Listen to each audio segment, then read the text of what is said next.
First item is quality score. So in an ideal world, quality score would be perfect because from an efficiency standpoint, it's going to help your business in a number of ways. So, here for quality score, we have some data provided by WordStream. It's not a linear relationship where the higher your quality score, you're going to get X, Y, Z for your cost per click. So generally, yes, your cost per click does go down. And generally, because of that, also, your cost per conversion is going to go down generally, and also your impression share will go up. But why is that? Why the emphasis on quality score? Well, remember, people go to Google for answers, and if you can't find what you're looking for, that's not as good of a user experience as Google would like. So they're optimizing really for that user experience for the user. And then also, secondly, of course, monetizing that that traffic and helping people find what they're looking for. So quality score, again, it's not linear per se. There's some other there's many factors at play here. There's also the normalization factor that depending on where your ad shows. If you're in the first position, Google's going to expect a higher click-through rate than if you're in the bottom position. So it's something to think about. Think of quality score as a guiding metric, almost like a micro conversion.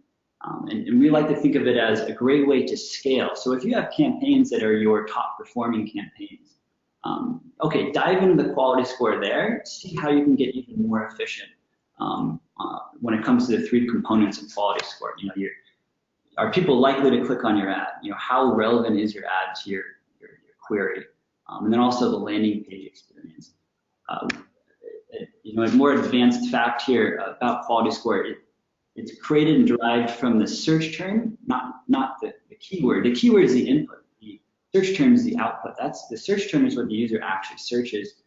That's where the quality score comes from. So tightening up your account structure can really help there. So what does Google Ads not track? Well, they do track these items, but they don't make them readily available to the advertiser. So when it comes to the account quality score, you don't have optics into that, the campaign quality score, or even ad group quality score. And then also history. The history of your quality score at the keyword level is available to some degree in Google Ads, but it's a little clunky, and Optmyzr is an excellent way. So on the next slide, how Optmyzr essentially can provide all of this information for you as a great guiding metric. Also impressions by quality score. So here's some data. So I pulled two samples here, one for B2C and one for B2B. And I took a look at a range of our smaller spenders, medium spenders, and then the higher spenders over 200,000 a month. And I took a look here. So when the quality score ranges from 1 to 10.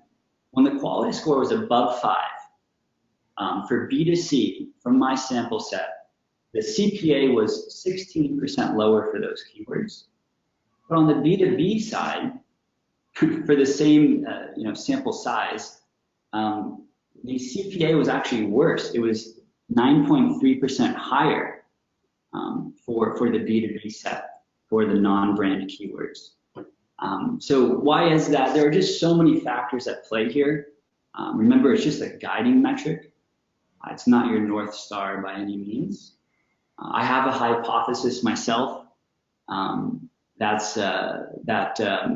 Essentially, if you have a product or service that is very unique in the space, perhaps novel to some degree, it may be tough to align, your ad to your keyword, to your landing page, and get that expected click-through rate high enough. Google might not be, equipped to it because, the quality score is also generated by competition. How many people are searching for the keywords and how much space is available and all that. So wanted to mention that. And part of what may be in play here too is once you get a higher quality score, you become eligible for a better position on the page. And even though you get a discount for the position that you would have had, now you jumped actually to a higher position which has more volume. But these are more expensive positions, and hence the CPA may actually be higher, but you may be making up for it with a tremendous amount of additional volume. So there's a lot of stuff in play, and I guess the core point, Tyler, is that if you forget about quality score, like your cost will go up, but you won't get any more leads, right? So things will be worse. So improving quality score, great thing, but it is not an automatic guarantee of actually paying less money. That's right. Yeah, yeah. Think of it as like your results will override your quality score any day of the week. But using the two in concert is the best situation. Next is, here's Optmyzr. So take a look here. So with the click of a finger, you can see your overall account quality score. You can see quality score broken down by your expected click-through rate, your ad relevance. And you can dive into the details at the keyword level. You can see the top movers. You can see your quality score over time. So if you're a small business and you're trying to find out, are you efficient? Are you getting the most out of Google Ads? Well, this is really a metric that you can track over time that makes sense to track over time too, in terms of the efficiencies that you're gaining and not gaining. So excellent tool, and later Fred's gonna talk about that.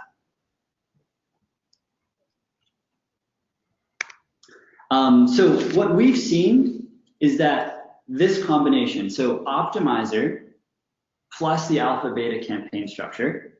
So the alpha beta campaign structure, go ahead and Google it if you don't know what it is. It might be esoteric to some of you, but it's essentially just taking your top performing keywords and then housing them in their own campaign with the perfect ad copy and the perfect landing page for each keyword. And then you block those from the test campaigns. So you're continuing to mine for what works and what doesn't, and then you're focusing your budget over time on what does work. In combination with smart bidding, the three of these, we've seen the best results using all three of these together. They really are all complementary and can work together. All right, and one thing that's nice about Optmyzr is there's the ability to quote unquote scag a keyword. That means we put it in a single keyword ad group. Scag means single keyword ad group. And that flows really nicely with the alpha beta structure. So typically you would take your most important keywords, make them an exact match in an ad group by themselves. And because they now live by themselves and they're very specifically as an exact match, you can put an ad text that is absolutely relevant to that one keyword. And like Tyler was saying, quality score sort of happens at the query level. But if you've limited the number of queries that Google can show this for by having an exact match keyword, it really does give you that control. So, and that's something you want to do for the head of your campaign for the biggest keywords. Obviously, you can't do that at scale that well, but you can get a lot of cost savings with SCAG and alpha beta. Exactly. For example, you have a keyword. Let's say you're selling this purple water bottle. You have a keyword that's best purple water bottle. It's not doing well for whatever reason. And in the quality score tracker, you can actually see if it has a low quality score. With the click of a button, you can put that in a SCAG, in a single keyword ad group. So then you can go in and dive in and actually say, send this keyword to a different landing page, etc. So excellent tool there. Moving on, account auditing. So, this is one where, audits can be, from the person auditing can be, a sales tool, etc. And there's a lot of context lost, but think of an audit as an excellent way to check your best practices, and Optmyzr, you can do that really with the click of a finger and scan over 50 best practices instantly, so that your marketer, can have just, a number of next steps for your ad account. So you can also, here's an example. You can see that for these ad groups here, ad groups with too few expanded text ads. So, the Google best practice really to have a bare minimum of 2 of these. You can also change the threshold depending on your methodology. Everybody does Google Ads differently. There's so much variance there. So excellent tool. So Fred's going to demo that later.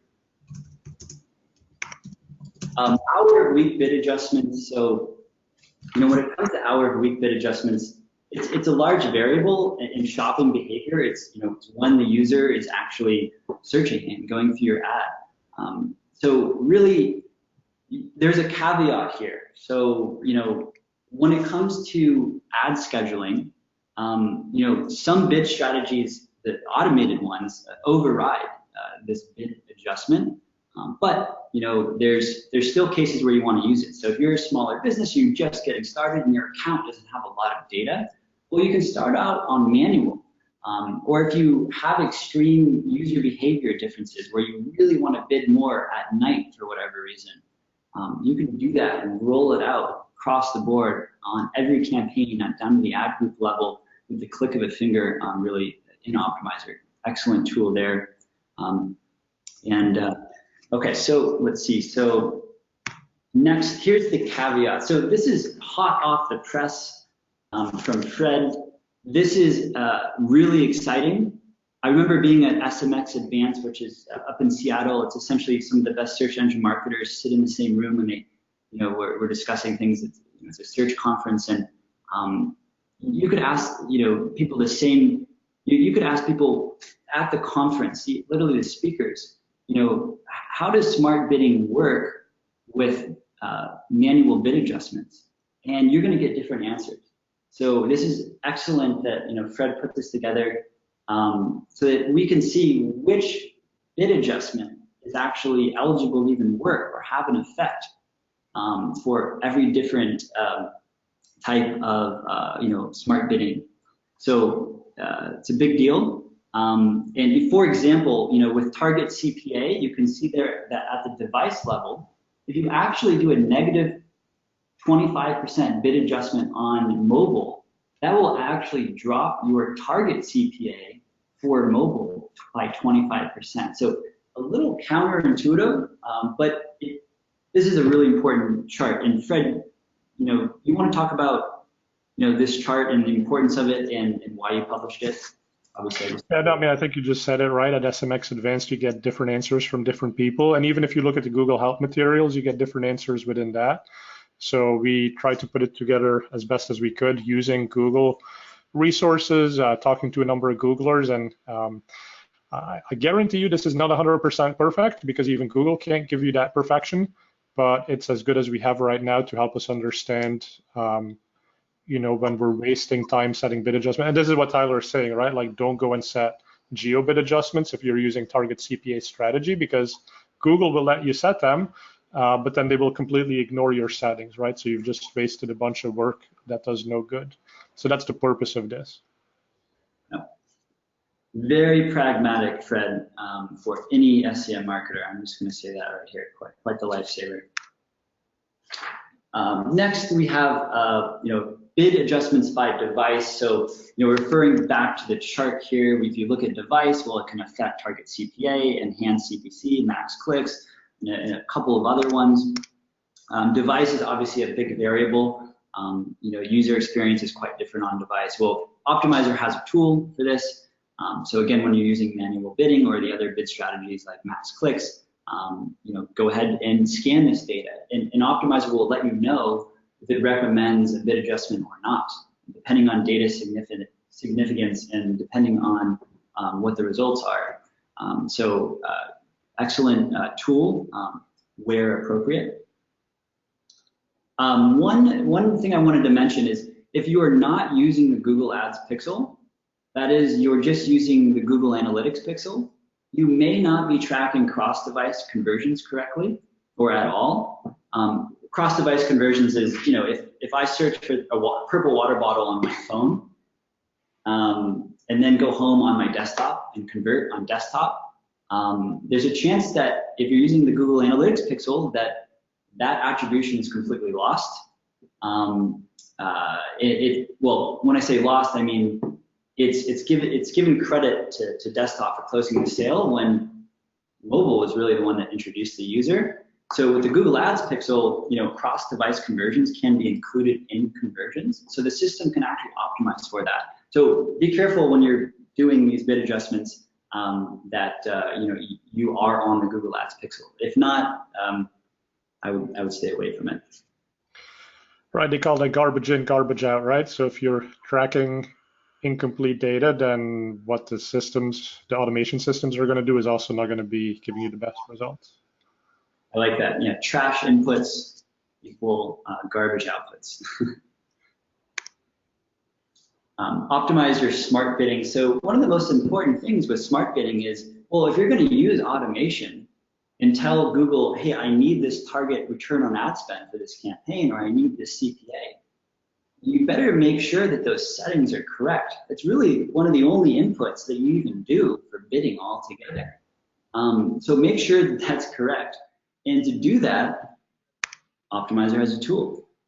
And here it is. So, you can scan your account with Optmyzr and see if there's opportunities, based on the impression share, the percentage, the percentage of time your ad shows when it was eligible to show. If it wasn't showing when it was eligible to show, there's a reason for that, and it might be a poor ad rank.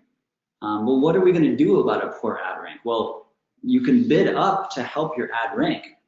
That's what this tool is looking at, and that's what it can do for you across the board. So excellent, excellent tool. This is how Optmyzr has evolved with Google Ads and done it in a way that makes it so easy for the marketer. Exactly. So you can look at this and say, hey, I should have a more aggressive target so that Google loses fewer of that impression share. Or you can say, hey, let's go back to the quality score tool and maybe something that requires a bit more effort, but is going to get you better results without necessarily additional cost. So this is really a monitoring system, right? Like, let Google automate because they are very good at it, but we should have human oversight and still know when we're potentially missing some opportunities, and then figure out strategically what is the action we want to take to fix that. Yeah. All right, moving on. So, the classic question, why were my conversions down last week? So, not the easiest one to answer when you're a marketer. There's so many variables at play. But with the help of Optmyzr, we can get started on a root cause analysis. So, let's say that, in this example, you can see on the chart on your right that conversion value was down 40%. So why was that? It's going to show you all the variables that relate to that output that you're essentially looking at. So you can move down the chart and have an idea of what was going on and why that was. So, looking here, you can see that, impressions was down. Okay, well, why were impressions down? Well, the search impression share is slightly down. That's not it. You can nail down exactly what metric it was that may have had an effect on your conversion value. You can do this objectively, but remember that with a true root cause analysis, if you have a metric that's down, like conversion value, and you noticed it went down 7 days ago exactly. If you go and look at other metrics that also went down 7 days ago, it's likely that's not the root cause. The true root cause, when you're doing a root cause analysis, would be called like the true contributing factors, and then the actual root cause, maybe one before that cause all of those metrics to go down. So, use this as a guide, and then also look in your data and also exterior factors. Maybe there's extreme weather patterns or something that's happening as well. So use this as, it's an excellent guide to assist with analyzing and answering, why were my conversions down? Or up. Up would be a good situation you'd want to replicate. Next is automate. So I know, Fred is jumping in his seat over there because he's excited that this is the Optmyzr rule engine, and it's a really powerful tool that I'm bullish on, and I know Fred is big on it too. It essentially uses conditional logic with if-then scenarios to automate Google Ads. So there's a slight functionality of this in Google Ads where if your click-through rate is XYZ, then I'm going to pause these keywords. And then you can automate that and have that recurring. But with the rule engine, you can really dive into that. In the example here, with a third-party data source, if weather is down, or if it's raining in Boston for one of your campaigns, well, bids can be, you can automate bids based on that scenario. So very powerful tool. And Fred, you want to talk a little bit about the rule engine? Yeah, and maybe I'll cover it in the demo, but we've recently put up some blog posts. We're starting a series to show the advanced capabilities in rule engine. So the first example was do some action like pausing or enabling campaigns or ad groups based on a holiday calendar. So based on whether it's a special date of some sort. And then the next one, we've already done a blog post on the bidding by weather, but we're redoing it, making the data a bit easier to understand. And this is really one of the advanced capabilities. You can also bring in your own business data like profit margins. So instead of bidding to conversion value, now you're actually bidding to make the most profit possible, which is probably what you really want to do, right? Google has this in-between goal of maximizing conversions or hitting a target CPA. But really what most businesses want is, hey, let's make profits, and we can actually get you there. It's also a sneak peek. That's one of our top 3 tactics and strategy, that is reporting on profit.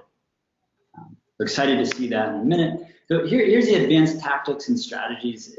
Really 3 optimizations/strategies that, in my opinion, are the most important for the Google Ads marketer and the business running Google Ads. So first is reporting on profit. So actually having that as your North Star. That's the whole point of running your campaigns, right? To earn a profit after your gross margins are taken into consideration. Cross-channel marketing. So how are you utilizing Facebook remarketing on Google? How are you utilizing LinkedIn audiences on Google? Well, you can do that. So let's talk about how to do that. And then smart bidding for sale. So here AI is here. We're using it. We rely on it, but we also need to think about the fact when a sale comes through, we need to really change our settings and expectations. So first is reporting on profit. So really, here are the profit equations. So let's say, for instance, we're using the sales one, your B2C. So you can take your number of sales, multiply it by your AOV, your average order value, factor in your gross margins, profit margins, minus subtract your costs for Google Ads. There's your profit. On average, here's how much profit you're getting, and optimize toward that at the account level.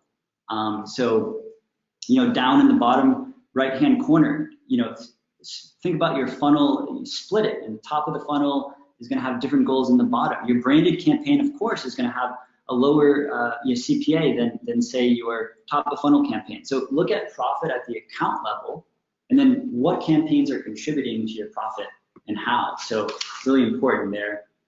And then also create that custom column, the upper right-hand corner there, so that you can actually see this in Google Ads and just track it. You can do this for subscriptions and leads as well. We'll send a deck through after so that you can obviously see these items. Next is the advanced remarketing. So in Google Analytics, go ahead and create a new audience. You click on traffic sources. And here's an example. Let's say that you're a B2B software company and you need to target people at a certain job title. Maybe it's director of marketing for your software. Well, how do you do that on Google Ads? Well, you kind of have to manipulate the user intent with keywords, but on LinkedIn, you can actually target those users. And then you can create a remarketing audience for people that have come through the source containing LinkedIn, if your LinkedIn ads are UTM tagged. And then, bam, you can put them into Google Ads and run them across the Google network.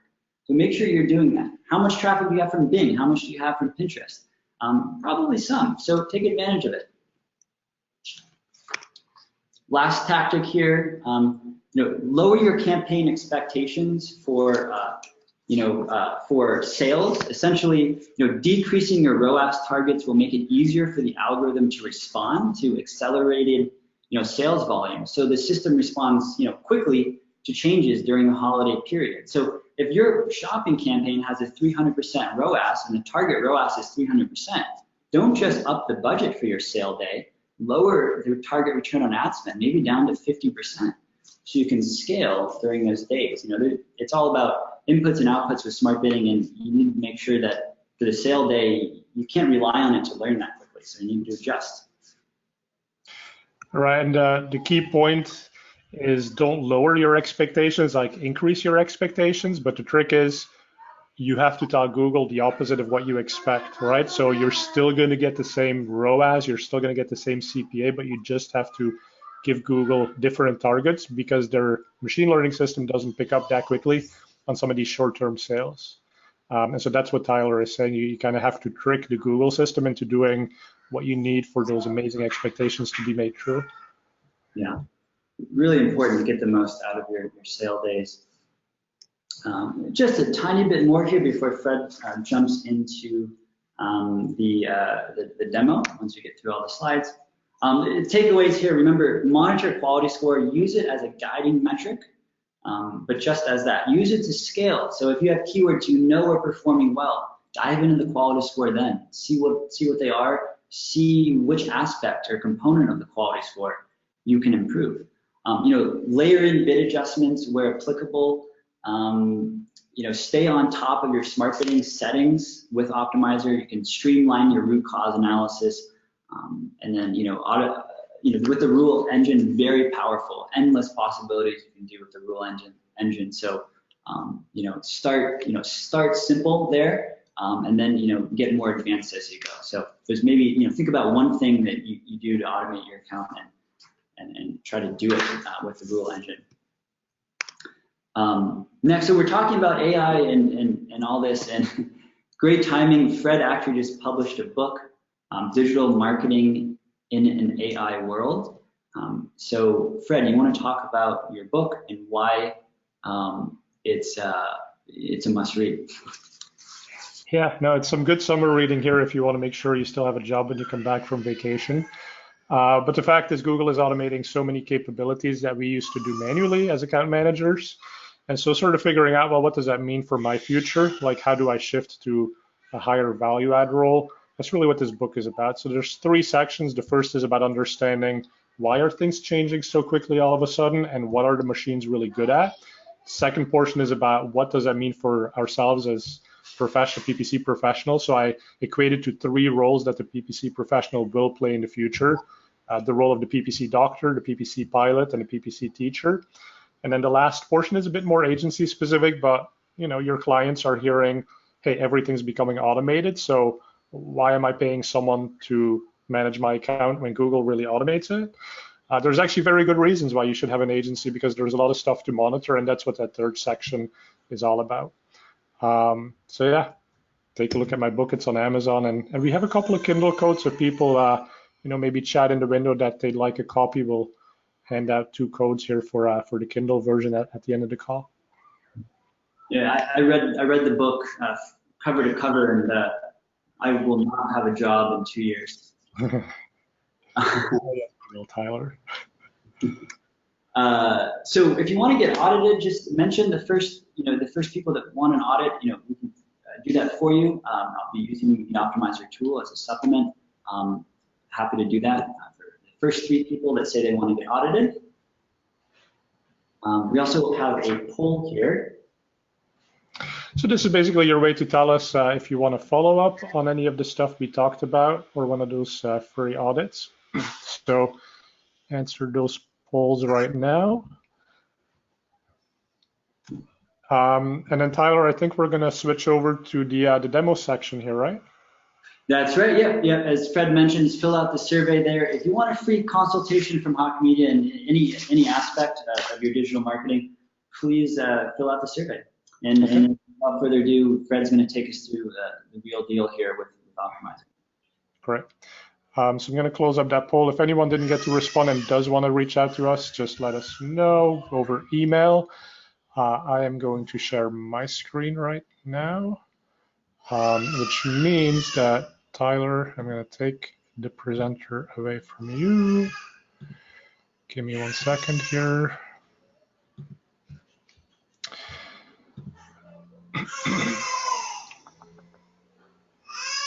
Okay, here we go. So yeah, Tyler, thanks for sharing some of the strategy of how all of this works?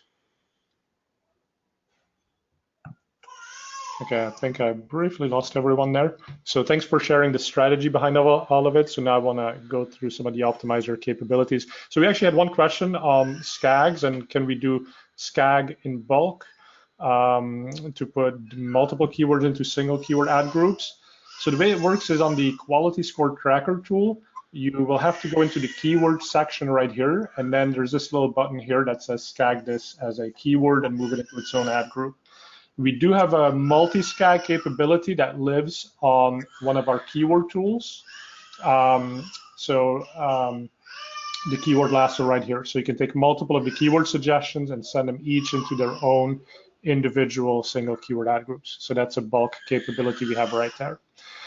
As far as the quality score tool, so kind of what's cool here, like Tyler was saying, is that it's just an easier way to see what's going on than what Google shows you. So for example, here you can take a look at from last week to this week, are there any keywords that have had a particularly big change in quality score? That'd be relatively hard to do in Google. You can also change the state range right there. You can also get some more information. So Tyler was saying how, yeah, you have a keyword, but really what matters is what are the queries against that. So we have a more detailed view here. So we can show you exactly what are the search terms that were showing up against some of these keywords right there. So that's what the quality score tool will enable you to do. Okay, and then there's a summary page. So at the bottom of the summary page, this is a recommendation of which ad groups are most in need of an optimization. And that's a combination of cost and quality score, right? So this is below average quality score, a huge amount of cost. It's not the worst quality score, but given that it has so much cost, this would be the best place to start optimizing. And then maybe you go to that other place which has a much worse quality score, but not quite spending as much money. So that's what the quality score tool is going to help you do. The next tool that Tyler was talking about was about auditing, right? So doing 50 audits quickly across your whole account. So we start everyone off with one audit that we've already pre-built. So you can load that up and then you can see what are the things we will be checking. So there's a fairly long list here of things that we check for. So for example, we can look for that your account CTR is at a minimum level. So for example, if you do Google Grants ads, this is a requirement, so that is easy to audit. We can also take a look at ad groups that don't have enough keywords, too few expanded text ads, too many keywords, etc. You can always change these by clicking here and setting that number to whatever you need it to be. And then from here, you can schedule this, so it'll run once a week or put it on your own schedule. And if you run it, you will get both an overview that says this is your score and these are the specific issues. And that comes with a downloadable Excel file. And for each of the things that we're auditing, there's a tab. So it's literally a to-do list that says, okay, well, maybe you have 50 ad groups that have too many keywords, and here's the list. And then you can just go through it and tackle each of the problems one by one. And the beauty of this is you can create your own audit. So you can have multiple audits within your account, one for big accounts, one for small accounts, different ones for e-commerce versus lead gen. And so put in as many as you need, and then you can leverage those same audits against the many accounts that you may be managing. So that's auditing capabilities. And then Tyler was talking about bid adjustments, right? So if you're not using automated bidding and you want to set some of these bid adjustments yourselves, I've loaded up one here, which is the Geo Bid Adjustment tool. By default, we use an intelligent suggest mode. This is using machine learning from Optmyzr. And we show you a table, and this is kind of cool, right? Because it says, well, if we were to increase the cost 10% by setting bid adjustments, we predict we could get about 25% more conversions in this account. And your cost per conversion would be down 12%. And so you can choose on this table kind of like what is your sweet spot. You can click on that, and then it says, okay, well, here's the bid adjustments that we would set based on what you're allowing us to do. So you can still review these, and then if you're happy with it, it is a one-click optimization. So you hit that button, and all of these changes will be pushed live in the system. And so we have similar capabilities for devices, for audiences, and in this case, I'm showing it for geo bid adjustments. One thing a lot of people do miss is we have a rule-based approach as well. So this is something that you can build yourself. But if you had like a target cost per conversion, you can choose this. You can tell us what is your target cost per conversion. So let's say $20. And then from here, we can compute the suggestions. Okay, and so sometimes we don't have a lot of suggestions, so you can play with these settings, but you can tweak that as you see fit. Okay, so and these rules are also fully customizable. So this is basically the rule engine brought for geo bit adjustments, device bit adjustments, etc. Right here. Okay, the next thing I want to show you that Tyler was also covering was the PPC Investigators. So one thing is obviously you can change the question. So you might ask, why were my conversions last month different from the same period of the last year? You can ask that question, very quickly get the answer. You can also change your campaign scope. You can do this analysis very easily just for mobile traffic, for different networks. Just change the options in here, update it, and you quickly get the new answer. Now, we can also dive deeper, right? So conversions were down 6%. Let's do a root cause analysis, because it's interesting to know that a decline in conversions was actually driven in this case by a decline in clicks. Conversion rate was actually up, and we had fewer clicks despite having more impressions. So actually the CTR was kind of a problem with these new impressions. But let's figure out specifically, are there certain campaigns or keywords that have been responsible for this change in conversion? So you can click on that little icon right there, and so we tell you now exactly which elements of the account have had positive or negative changes for the metric that you were looking at. So this is allowing you to drill down and find those specific components where you can go in and make fixes to the account. So that is one part of the analysis. Now, something that Tyler didn't cover, and that's brand new in our system, is we've updated the performance comparison data insight. So that's right here. And so this tool has existed for a while, but we just added a segmentation capability. So if you're looking at a week over week change in performance for this account, we've done the comparison. Now you can also segment this down, and you can say, well, show me specifically the different campaigns and how they're performing. And then we can sort this by absolute change. So we can see that this specific campaign has had quite a few lost impressions between the week before and the current week. So a lot more capabilities there in terms of drilling down very quickly into the account and understanding exactly what is moving the needle. So that's the performance comparison tool. And then you can also use the rule engine. So Tyler was using the rule engine to do something really sophisticated like bid by weather, but it does get much more simple than that as well. So for example, I wanted to find search queries that I used to get a lot of volume for, but that maybe have a little bit less volume nowadays. So what I did is I constructed some logic around that. So I said, well, if my impressions last week were greater than my impressions the week after, then I want to get a list of that, right? So I can build my own conditions with multiple date ranges.